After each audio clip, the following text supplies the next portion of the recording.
just gone live very quickly. I'm not necessarily expecting anyone to join me because it's a bit of an odd time, and I've got to, I'm about to shoot off in the school run myself. You know, reality happens. But I was just sat here working on some material, and I just thought I felt inspired to come on and share something. Really, oh, here's the wall. I wanted to talk to you because I was just working on elements within my main program about light and actually the consciousness of light. But I just wanted to talk to you a little bit about actually one of the aspects of light that's really important. Now, on my program, I go into details about light and how the light spectrum enters the eyes through a nerve, which is basically an extension of the brain, which acts on the pineal gland. But there are other crucial factors of light, that really we need to be aware of in terms of how light reacts with us. Now, when we all the time in sort of manifestation, law of attraction, we hear the term alignment all the time.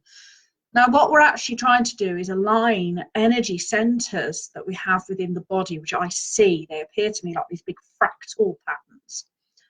When we're not in alignment, those fractals aren't in harmony, they're not synchronized, and the energy doesn't flow between them. They're these big fractal like lotus flower patterns. When we get those in alignment and we have real feelings that link our physical existence right through our gut, how we feel, to our higher consciousness, those feelings have a real positive impact on us. But generally, our feelings have a huge impact on our DNA. When we feel something that actually molecularly alters the structure of our DNA. Now, the interesting thing about how our DNA, when these changes occur within our DNA, and all the time, in fact, is that how our DNA feels creates a response from light photons, which form the whole basis of your reality.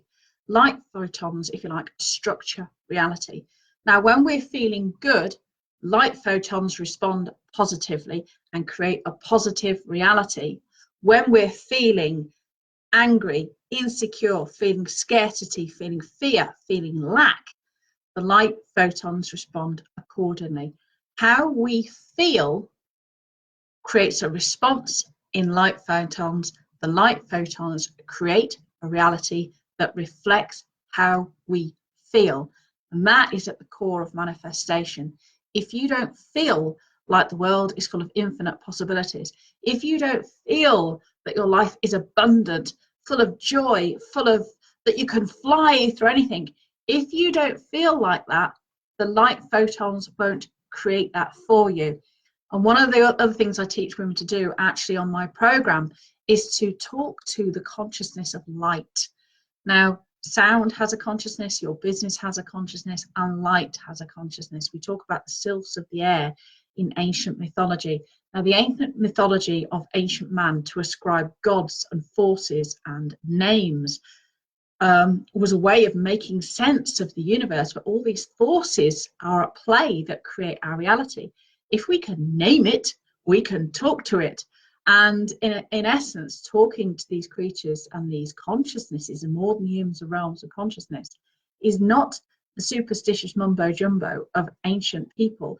It is a people who understand that we have the physical senses of sight, sound, touch, taste, and smell, but we also have more subtle senses that connect us to the non-physical reality, which underpins our physical reality. Our physical reality is a tiny proportion of reality as a whole.